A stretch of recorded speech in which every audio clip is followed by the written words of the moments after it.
Hi, I'm Callista. Hello. And I'm Allison, and welcome back to I Don't Want to Talk About Politics, a podcast where we discuss the issues you don't want to talk about around the Thanksgiving dinner table. That is quite odd to say. Last time we said it was September. A long time ago. A long time ago. 2023 was the last time that we said it. I don't even know how to do this anymore. I don't know. Well, we're back, and it's been an embarrassing amount of time since we uploaded an episode. But hey, we're back. And we're glad to be back. I guess we'll start with talking about some of the changes that we made to the podcast. As much as we loved attempting weekly episodes, we were trying to cover so much content in so little time. So we're going to be switching it up. We're going to be dropping it down to 2 episodes a month, which I think will be better for both of our schedules, and it'll give us more time to kind of focus on a subject and really dive into it, rather than doing I feel like sometimes we would do the Spark Notes version of stuff. Yeah. Mm-hmm. There's definitely times where it was there wasn't enough time. Yeah.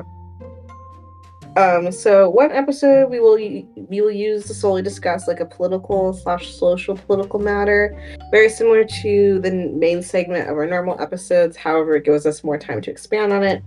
This gives us about 45 minutes to an hour for one topic, rather than our 20 to 30 minute segments in an episode. And then for our other episode of the month, it'll give us more opportunity to focus on or a social issue, or even have some fun with it. For example, uncovering the rainbow is one of our most listened to episodes, and personally one of my favorite episodes to record. That was very fun. It was really fun. We got a lot of enjoyment out of making fun of Target's 2023 Pride collection, which I never ended up getting that chevron tank top that I wanted. Because it was ugly. I wonder you if they don't still need it. It was ugly. No, you don't need it. I don't care whether it was part of the Pride collection or not. It wasn't cute. It's for sale on eBay. Oh my goodness, there's a matching skirt with it, Callista. Yeah, I knew that. It's just as ugly. There's also a dress in the exact same pattern.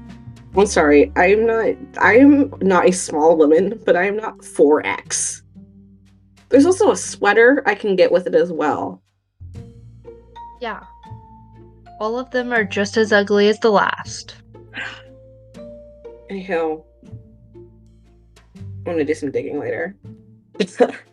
But it's good to be able to talk about fun stuff while also having, we got to make fun of the Pride collection, but we also had kind of a deeper conversation about the alphabet community. Family vlogging is another great example, and in my opinion, our most underrated episode. It is our least listened to episode, and I have mad beef with people because I love that episode.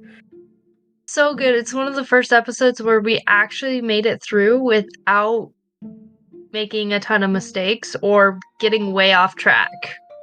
No, it's so long, but that's because we had a good conversation. There wasn't things to edit out. I'm sorry. It's a good episode.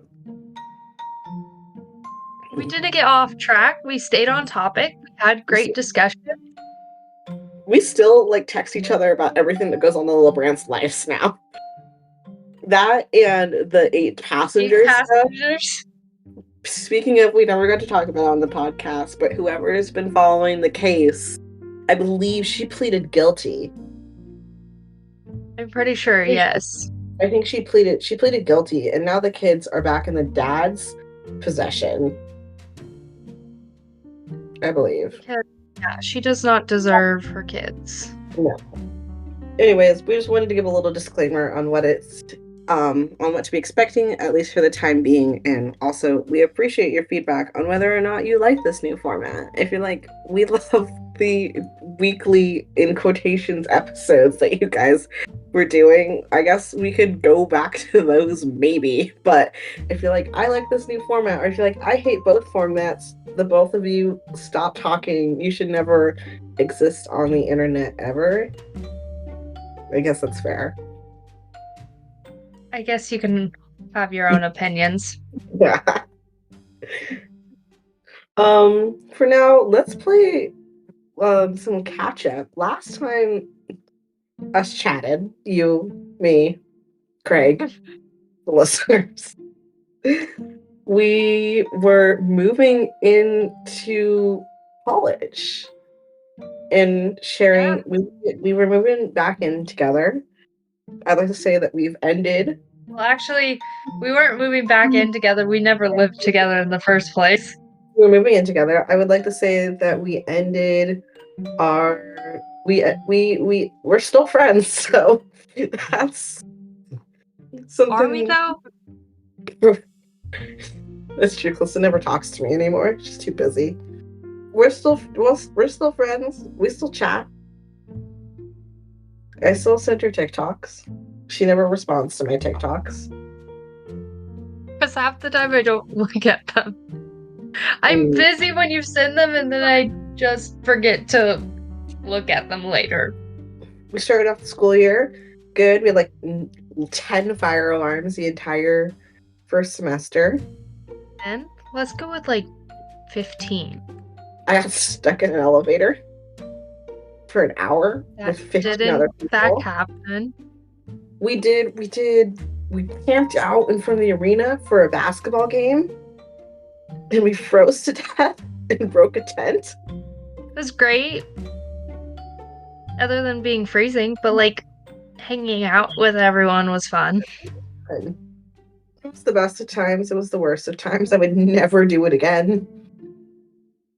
Yeah, it's one of those things that I would definitely only do once. Mm-hmm.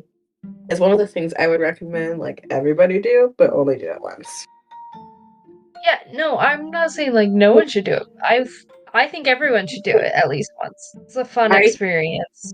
It's truly friend of the pod, number one listener, Dominic, does it for every single game and we'll do it like the night before on the cold, hard concrete. And I do not know how he does it because I was like, you walk. Or it's not necessarily just the cold, hard concrete. It'll be 90 degrees outside and he's still doing it. Yeah, and let me tell you, the walk back that like ruined my day. Like literally, I was so off the rest of the day. I got back, I like crawled into I didn't bed. even walk back Yeah, because I you had had to go. class. I walked back, I crawled into bed, I fell asleep. I was late to class because I slept so hard. Moving on in our timeline, Calista went and decided to contribute to my abandonment issues and graduated. But Calista graduated. Congratulations, Calista. You now no longer have to fill out a DQ ever again. That's the best feeling ever. I have, including this one, 4 semesters left, which feels like so long, but so little. It will go by fast. Finally, Christmas. How was your Christmas? Very good. You got your snazzy new shirt. Can you read your shirt out for the listeners? It's not conservative. It's common sense. I got some snazzy new shoes for Christmas. Oh, that's good. I got the Federalist Papers. I'm so happy about this. I've asked for the Federalist Papers for like 3 years now. I'm sorry, that was such a long tangent. We're gonna get into the actually closely. Is there anything else you want to say? No, I'm good. What would we label this? Is this our unserious episode? This is our Yeah. unserious episode. It's so random. But if you all don't remember, our very first episode, we talked about transgender athletes and how the trans community is impending on womanhood and gender. This time, we're taking it right from the mouths of the transgenders, I guess. Although none of the people I listened to were actually trans, except for one person, but he was a guest. One person was on the one I listened to, and the other one I listened to, they had like a guest that was. I guess we're like listening to what the trans community has to say. We're gonna start. Did you ever read like if you give a pig a pancake, Yeah. you give a mouse a cookie? Well, let me tell you a little story. If you give a trans person a podcast, Spotify will recommend it to Allison in her daily drive. Then Allison has a stupid podcast about stupid trans surfers in the middle of her freaking Taylor Swift every single day for like 2 weeks. So then she'll complain about it to Callista.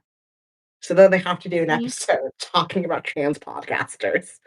Obviously, I'm because not how kidding else you. would we have it? Every day for 2 weeks, and then searching all these podcasts up, messed up it so much that now I am continuously recommended only trans podcasts. Anyways, we're not necessarily like talking about trans podcasters, but we did torture ourselves this week by sitting down and listening to 4 different episodes from 4 separate podcasts talking about trans issues. Um, I don't know about you. One of mine leans more like gender wise trans. Like I feel like I have a weird scope of I feel like mine more lean into like gender as a contract with like whispers of trans, but I feel like yours are more like head on trans. And we're definitely more head on trans. It's a weird phrase. I feel like I like set you up with these like strange phrases to That say. was felt very weird to say. But I guess I like in protest of the surfer community one, I guess we'll start off with you, Callista. What talk about the first episode that you listened to. Draw us into your world. So So I listened to How Trans Surfers Find Community, the Times, meaning the LA Times, essential news from the yeah. Anyways, too great over here. This one was rather boring. It was just a reporter who is reporting. She goes, I found this super interesting story. It was not interesting. About a trans only surfing event and how it helps the trans surfers find a community. Um, Here's a few things I pulled out of this episode. The trans person they interviewed, I can't remember what his name was, but called transgenderness has become more of a political battleground. So basically saying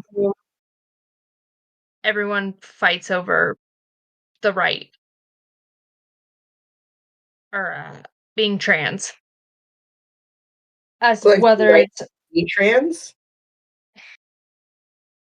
just the right to be trans and like if it's something you should do or if it's something that's just not actually.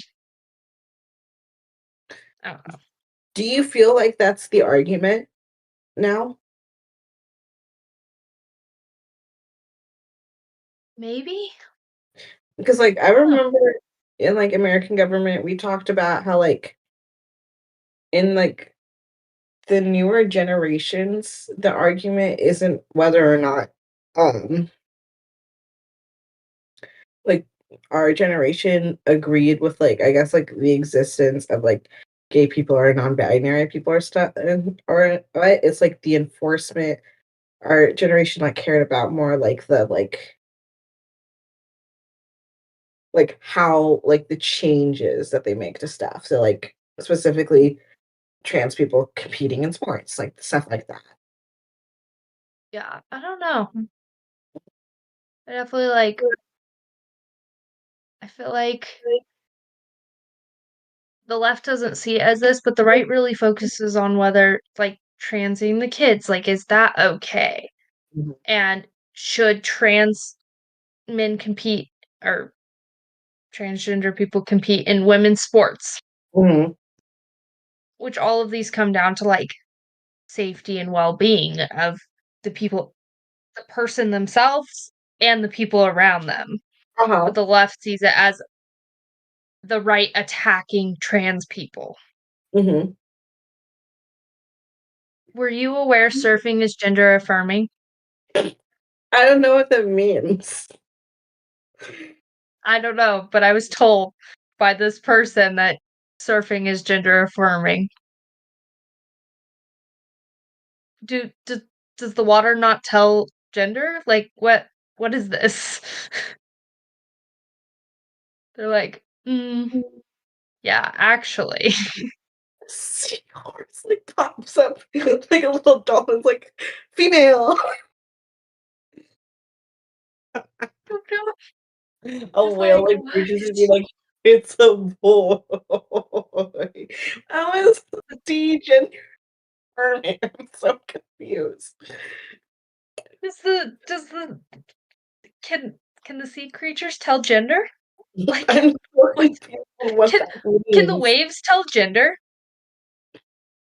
Like, I don't know.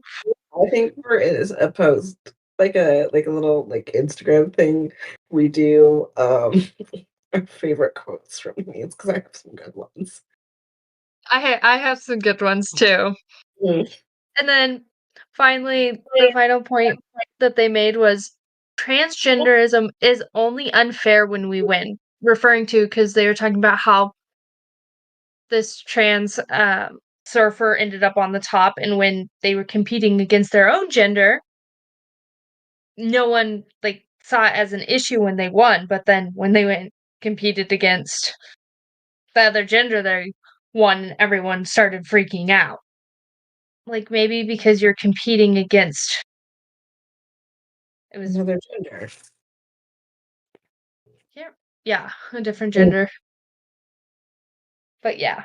So, that one was shorter than most of or the other one I listened to, and it also was very boring. Mhm. But that's all the points on that. Just Um, remember, surfing is gender affirming. is this the one that you said that you found the host likable? No, Mm. this was the one yeah, it was literally a reporter and then some random trans This person that I'm pretty sure they just picked up off the side of the road went, "Yeah, this it's sounds like a good." it's like a weirdly niche community. Like how many people, like how many trans surfers are there? Like three? They were acting like this event where they changed the whole beach into a trans fest is what they called it. They acted like there was a bunch of them. Yeah, so that's it on that one. I actually am gonna switch the order of this for mine because mine second one connects more to the trans surfers thing. Okay, And the other one, I actually liked both the co-hosts for it. And I'm much sounds more good. excited to talk about that one than this one. Anyway, I'm much more excited to talk about the one that well, we'll get to it. okay. So I did they're called the Sci Guys podcast. And I was actually looking at them. I went into this telling Calista, I hope that I like these guys because they have a lot of really interesting episodes that I would love to talk about. No. No, no, no, no, no. I hated every single moment of my life listening to this podcast. Every single moment of my life of these stupid British men. I hated every single moment of my life. I listened to the Sci Guys podcast, their episode, The Science of Trans Athletes with Skylar Baylor at Pink Manta Ray. Screw Skylar Bader and a stupid Instagram, and screw both of the men that hosted this. Black. I don't know. What do they call Black British people? Because it's not African American. Don't know. No. Yeah. I mean, like, what do you How am call I them? supposed to know? I don't know. I don't know what do I you don't call even know what to call Americans anymore because they complain about every single thing you call them. They're like, they? "No, please call me this. No, please call me American. that. No, don't you dare say that." What? Af- African British? African I Brit? don't know. Brit African? The FBI is gonna be like, "What is this Google search?" This is not the weirdest thing that I've searched.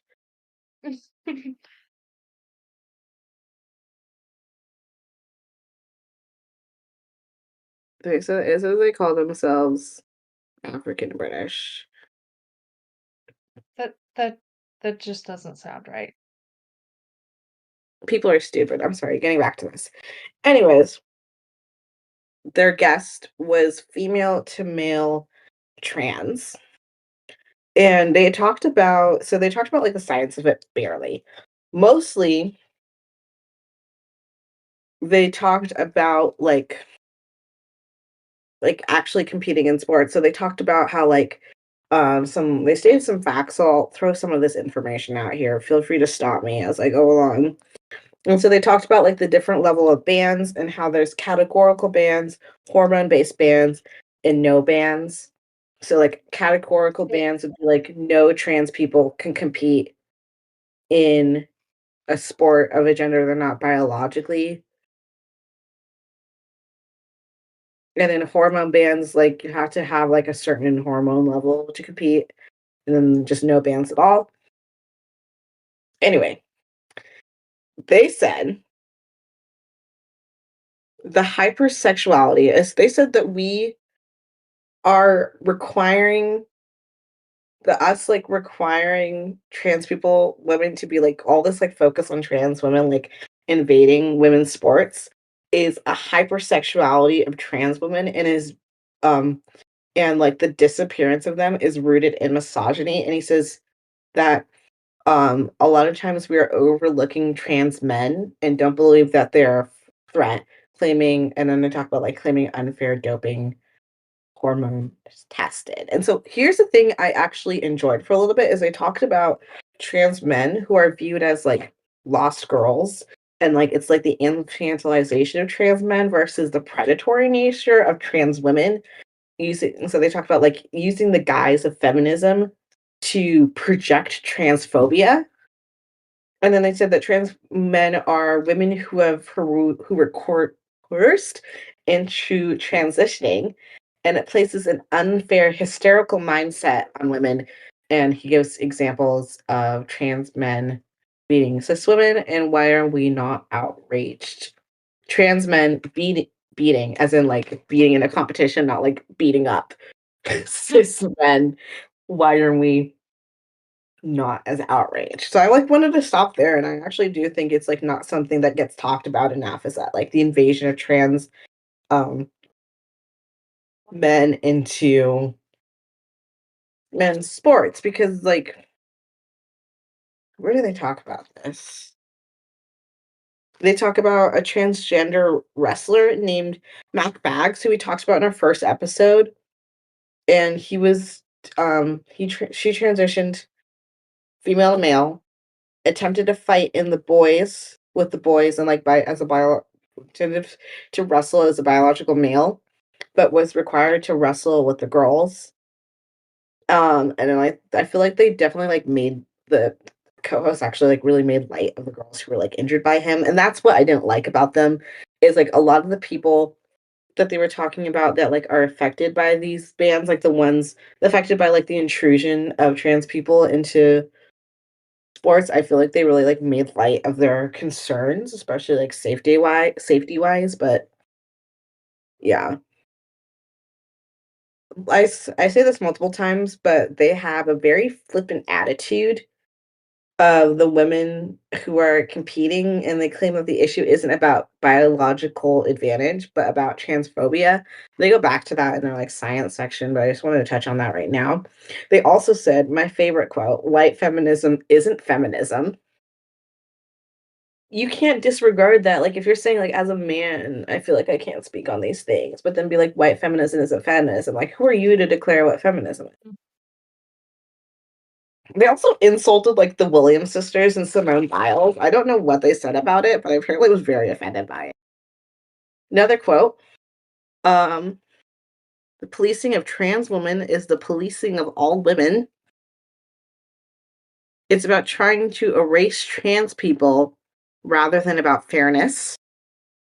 And that this entire movement is about defining womanhood, which I actually agree with. It's about defining womanhood, but they said that white men are the ones who are primarily pushing it. Okay.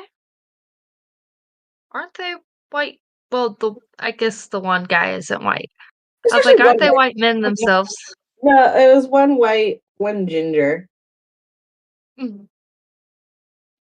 So they talk about how cis women are affected in being called trans, which I found very offensive. That's what they said. They said like the Williams sisters and the Simone Biles could be called trans because the Williams sisters are like tall. What? Yeah, they're apparently saying that people are calling them trans because, and I was like, this is incredibly offensive. Like, no one's saying this. Like, you're just making this up. And then Yeah. they said like there's like these gender boxes and there's like variants and presentations of gender and like rejecting actual misogyny, which I'll talk more about like the presentation of gender in a bit. And they said the hyper rigidity of gender categories as a rejection of trans liberation, which makes no sense. That sentence is nonsense. Was that even English? Hyper rigidity of gender categories as a rejection of trans liberation. They looked at the dictionary and said, "What big words can I put into a sentence to make myself sound smart, but really you just sound dumb?" We're gonna get into some more nonsense. So then they talk about that they start talking more about gender after this. So this is how they get into their gender. And they said that there's many colors as there are genders, or there's no gender at all. So basically saying that anyone there are as many people like as there are as many people there is gender, or there's no gender at all. There is not a common, which I agree that there's not a common agreement of the expression of gender. And it says gender binary. Oh no, this is my favorite part. We get into some weird stuff right now, Calista. They said that gender binary came from colonizers and used it to destroy societies from within, which led to domestic abuse, transphobia, and homophobia. And race didn't exist in countries before the UK colonized them. And then they went into like a weird history of sexual orientation that I like skipped through because it was stupid. Now is when we get into the actual science, by the way. We have now only reached the science of this episode. We are at the 45-minute mark. Oh my goodness. Okay. So they talk about bone density. A lot of this stuff is just stupid. They talk about bone density and how it doesn't have a meaningful advantage to transferring force. If it caused advantage, then this is offensive. If bone density caused an advantage in transferring force, then Black women would have a biological advantage. And they said trans have disadvantages. They have disadvantages because they have a smaller, like they have a smaller muscle frame and a bigger body. So they talked about like small engine, big car. And they said that muscle mass itself isn't the most important thing. It's hemoglobin, which hemoglobin is a protein that carries oxygen in the blood. And that trans women drop their hemoglobin levels within 120 days of transitioning to normal to like so that it's at like a normal woman's level. And Mhm. accusations of like all of this, the accusations of like a biological advantage aren't based in studies, but they feel like they can matter. And they talk about all these studies and they are saying like all these studies only are studying like cis people rather than trans people. I don't know. But like I feel like basically, like, every study that they don't agree with, they say is, like, inherently flawed and should be disregarded. And I feel like sometimes both the left and the right do that, so I'm like, "You know what?" I'm like, I just wanna, like, make a note of that, being like, "Hey," like, you can't just be like, "Every other study is wrong, but here are the, like, 7 studies I studied that are right." Maybe that's true, but we can't, like, completely disregard stuff. They said that biological differences does not equal biological advantages. Um, and they said that the biggest advantage right now is socioeconomic. And they say that all the claims about biological advantages are supposed to feel right, but aren't based in truth. And the differences could possibly have an effect, but isn't the limiting factor, and categories such as gender and race are made up and aren't an issue in sports.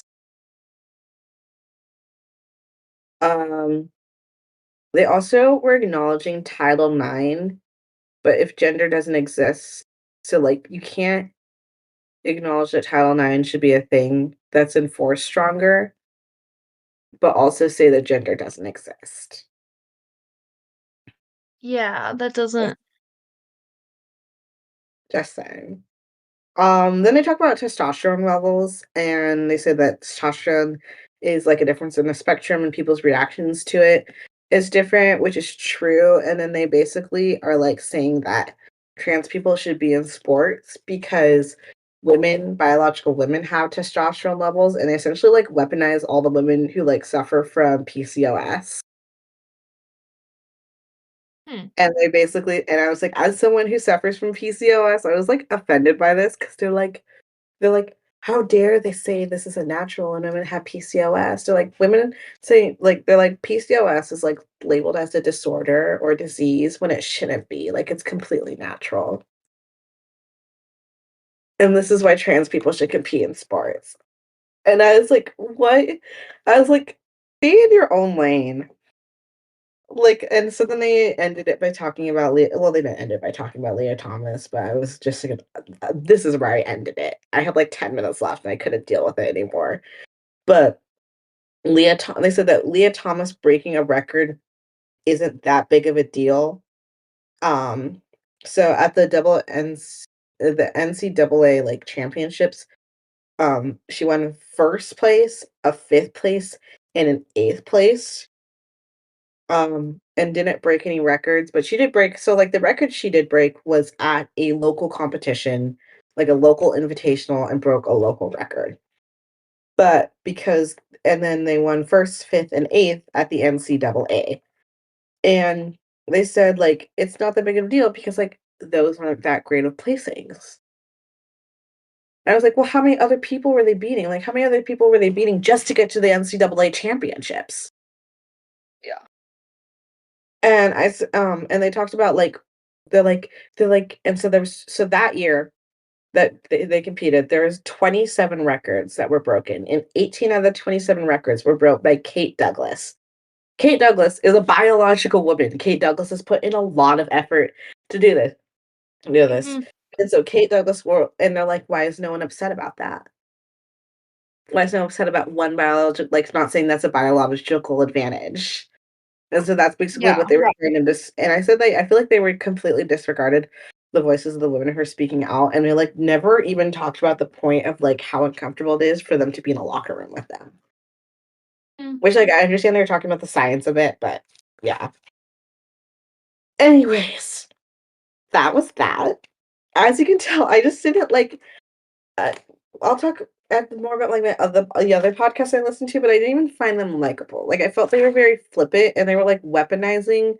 They would like they would like say that like gender doesn't exist, race doesn't exist, and like gender's super fluid and all this. But then they would be like, "Well, we need to enforce Title IX. Like either Yeah. gender doesn't exist, and we don't enforce Title IX because there shouldn't be a Title IX. There shouldn't be Mhm. if the gender doesn't exist, then there shouldn't be men's and women's basketball. There should be basketball." Is that was that. Calista, comments, questions, No. conclusions? Good. Me neither. We're never doing an episode on them. Although there is a documentary that you and I need to watch now. It's called Changing the Game. So the next one is an episode called Fighting the Phobes by the Transgender podcast, which is hosted by Anna, a trans person, and then Cam, who described himself as your dad, which is a really weird reference, but okay. A Like cisgender man learning to support transgender. Uh, my specifically my dad. yeah, your dad. Like your dad as in whoever's listening. Oh, okay. I don't know why I need a cisgender man learning to support trans agenda. to be my dad, but, in case you do. I was listening to this podcast over I think it was combination of 3 lunch breaks at work, Hmm.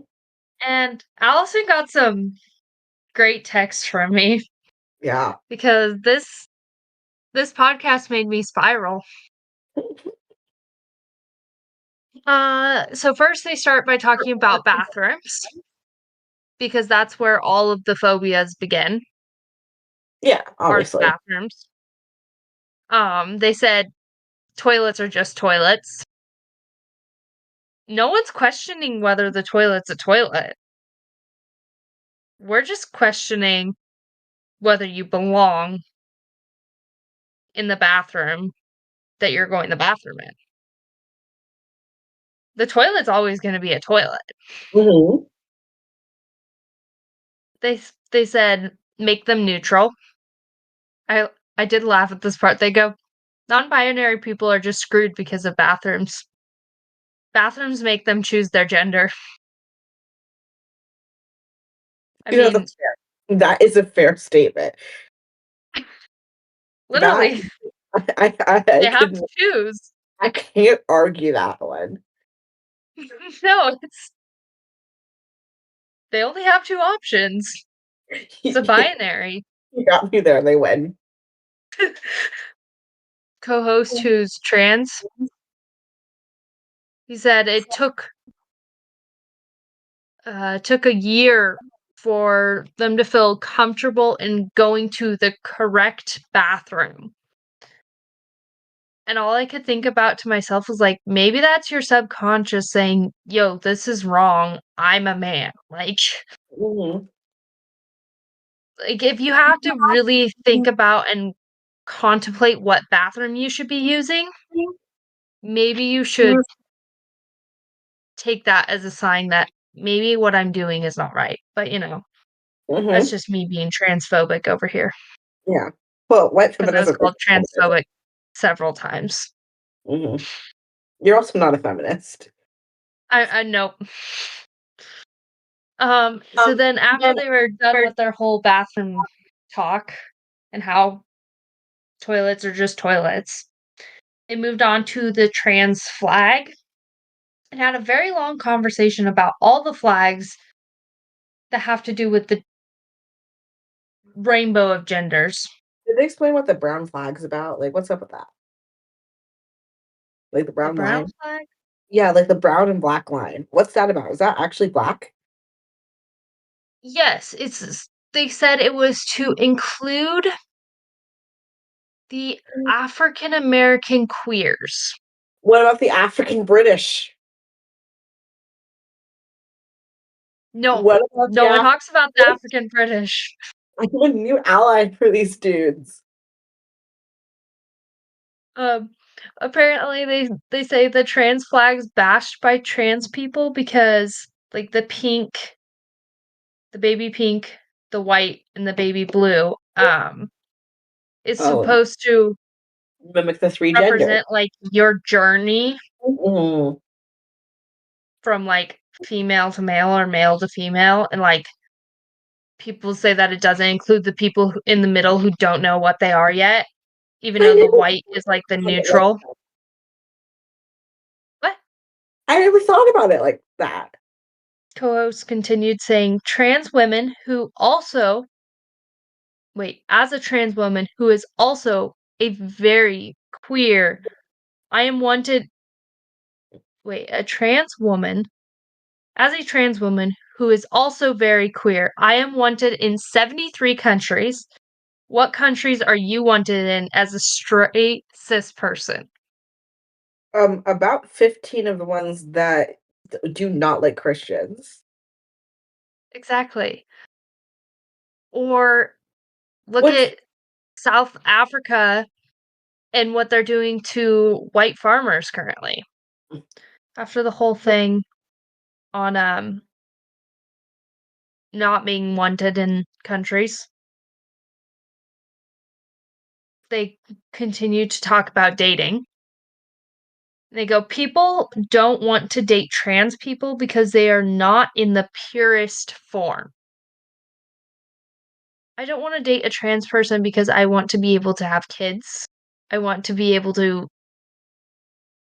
I want to date a normal guy. Like after dating, they transitioned into talking about phobias, which is what the whole entire episode was based on. But we took a long journey to get there. Mhm. I don't know what the flag had to do bathrooms, I'm like, "Okay, I can see how you could be like, it's a phobia." Uh, dating, could see how, because 'cause they're like they're transphobes, whatever.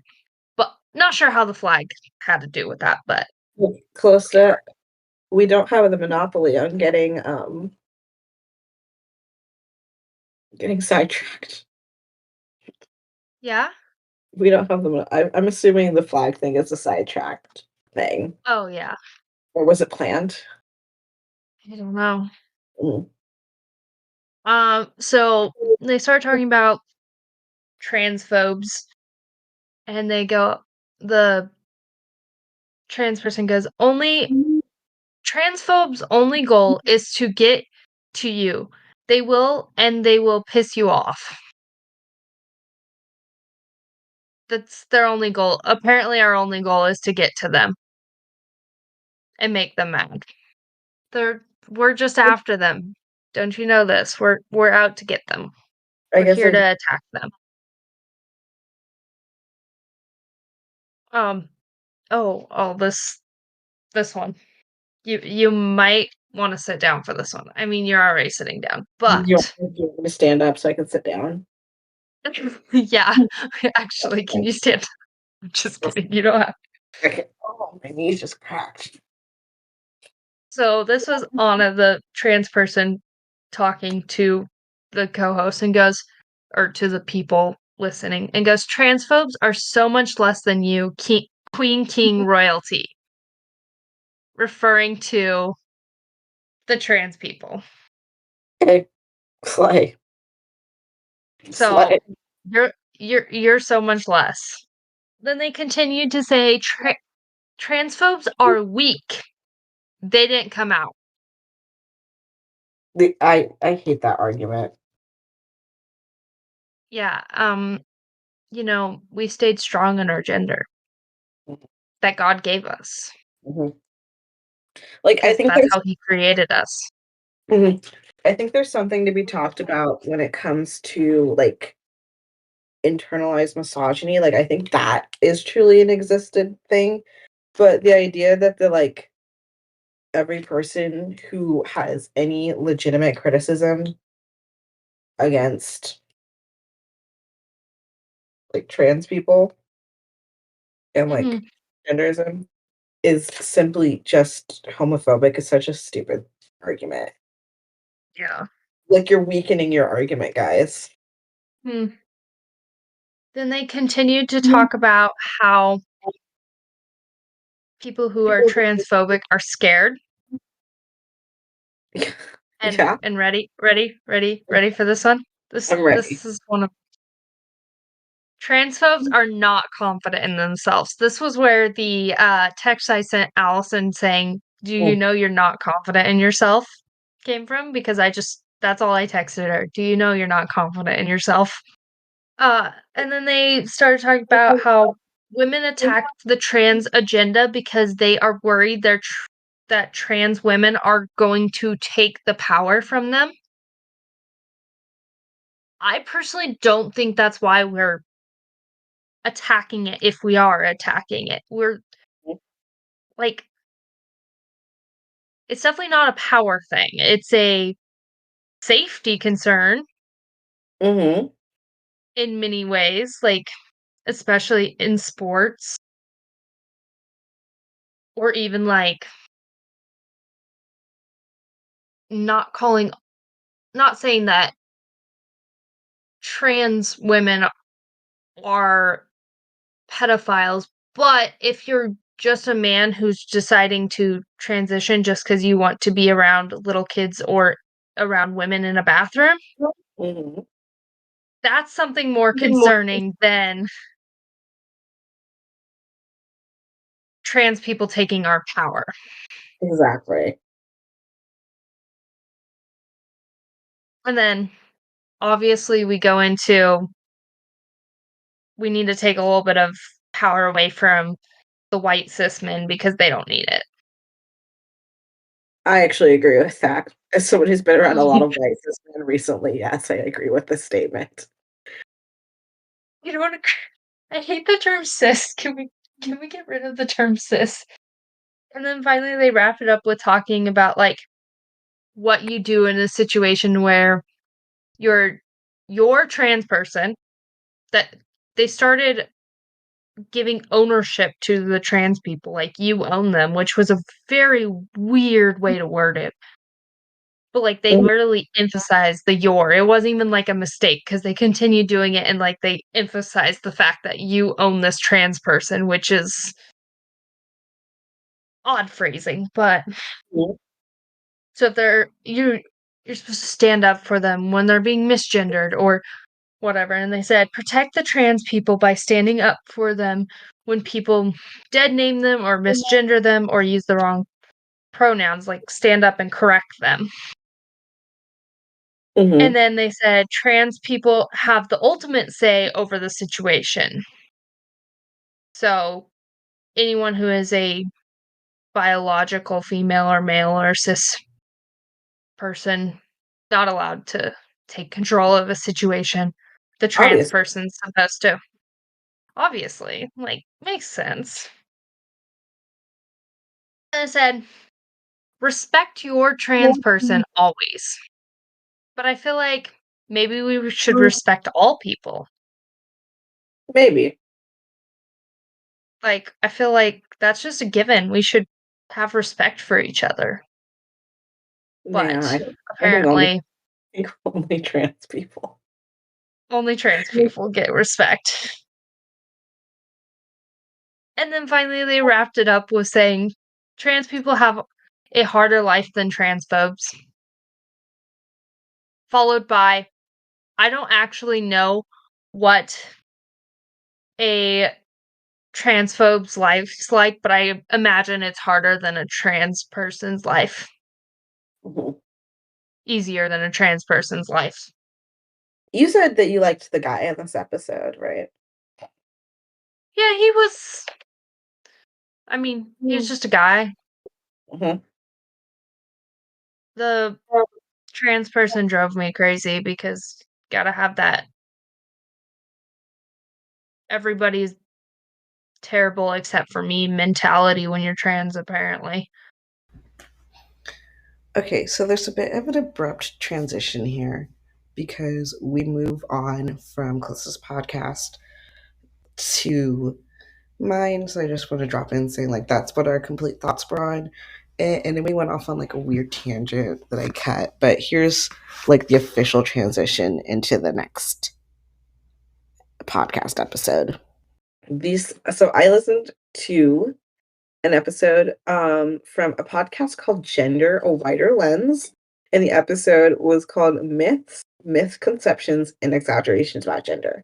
I think I texted Calista this, and I was like, I really like the two women that host this. One of them I think Mm, is Irish, the other one American. The older lady, the Irish one, is like a therapist. Or like it's not like counsel, it's like well, I wouldn't say like therapist kind of, it's more like what is the other version of therapist? It's not like counselor, but you know what I mean? a I guess it is a psychiatrist? therapist.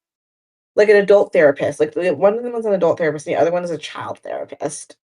And then the first thing that like really, really got me liking them is they talked about how their myth was that there's no pain on earth like gender dysphoria. Like your person was saying. So that was the way when you said it, that's what I was thinking of.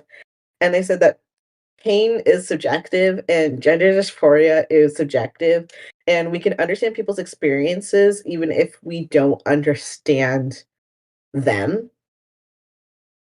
And so Mhm. the idea that the idea that gender dysphoria is like the worst thing that could ever happen to a person. I'm being hunted in 73 different countries. Like, that can be true to you, but that doesn't mean that it's true to everyone. Like, you're not objectively suffering from the most amount of like emotional, physical, or mental pain that Mhm. someone can. For you, this may be like the end of your world, but it's not the end of everybody else's world. Yeah. Next one I talked about is the myth that parents are a threat to their children, which I think I told you about this one because I was like, I love these people. And they said that parents are children, and they said that parents and children are meant to disagree with each other. And they said that a quote that says, parents don't know if they do a good job with their children until they become adults. And so there's this entire idea right now that giving your child guidance has now become problematic. And like the whole idea that if you're parenting a child and your child disagrees with you, you're automatically a bad parent and your kid should be taken away from you. And they were saying that not conforming to your child's declared belief doesn't traumatize them, it's just normal parenting.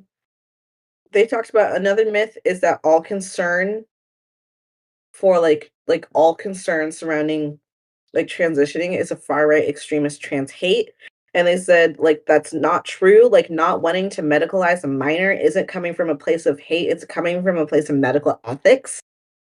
And they say the far right is an extreme descriptor of those against gender affirming care. It's not, you're not an extremist to not want to medicalize a child, which I was like, thank you. This is what I mean. We're like, we can find common ground. Like this podcast is finding common ground, Callista. I am in love with these women. I was like, I have found my common ground podcast. I'm going to be there. If they have a Patreon, I'm subscribing to the Patreon. Oh, so they talked about estrangement, about like people who like the idea that like people who are like, if you transition, I'll never talk to you ever again. Specifically between but like the relationship between parent and child, because that's a lot like what they talk about, especially in their book.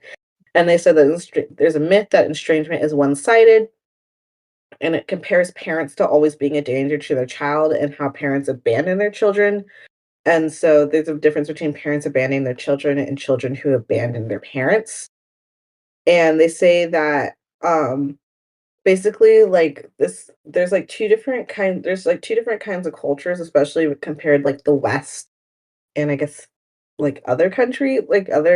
So like they talk about Huh. like we live in a individualistic culture and like we function as an individual culture while other places like think of like Asia or even like a lot of Latin American, they live in more of like a family-based culture. And there's this idea that a family-based culture sacrifices individuality and self-exploration. And there's like this evolution right now of like familial obedience and familial duty. And I just thought like this was like a whole thing, and they had like a really good conversation about it. Like honestly, of everything we listened to today, I 100% recommend listening to this episode. It is Mm. a short hour. It's a short hour, it blows by, and they just have like really interesting conversation. They go off on a couple tangents, but we go off on tangents, so that's More fair. than a couple. They go off on some weird race related tangents. But other than that, like I think they have a lot of really interesting things to say when it comes to like relationship between a parent and a child, especially I think that especially can be like I would say this would be good for like I guess like the upcoming like millennial parents at the moment who are seeing Mm. their which is like I guess is the millennial parents are the ones who are kind of seeing their kids wanting to transition the most, and especially like the more conservative millennial parents, and like hearing this and seeing like not to say that these women like side with them, but the ones who come from more of a world that the child would be more attuned to, and how we can come to the same agreement together, and how like this may be able to like bridge the Mm. gap of communication. Yeah. Um,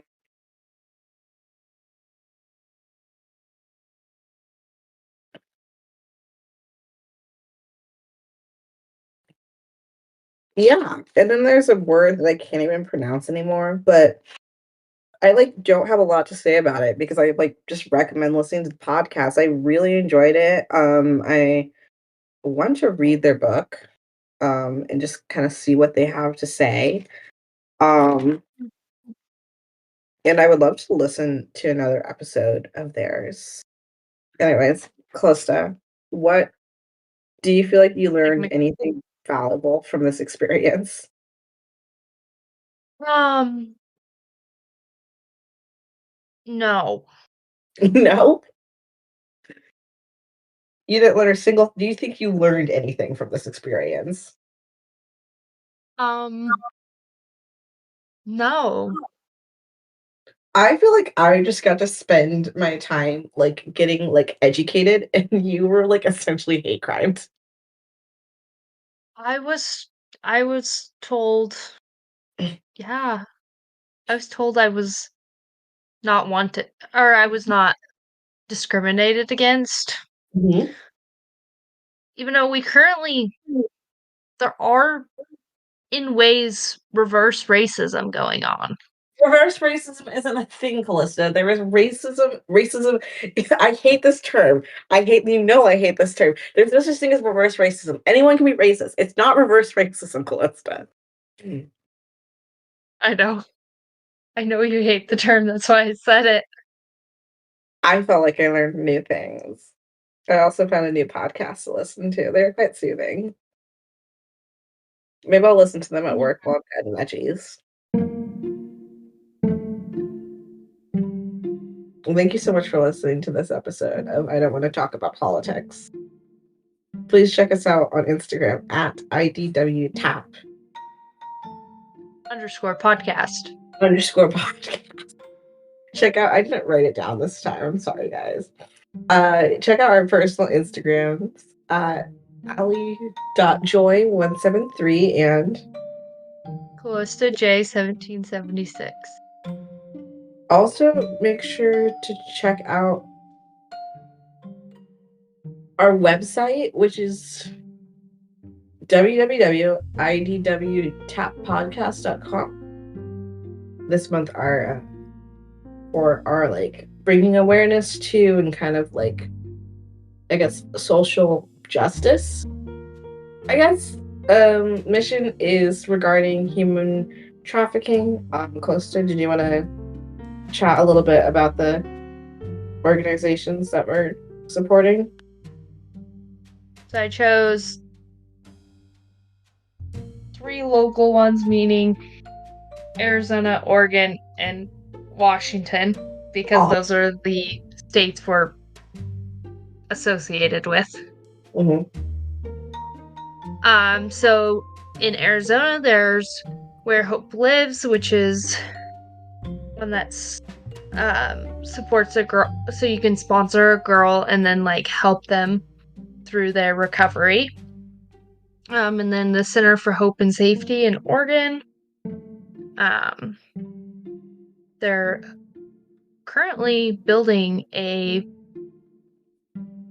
home/business where the bottom level is going to be businesses and the top level is going to be housing for those in recovery from trafficking, domestic abuse, and sexual assault.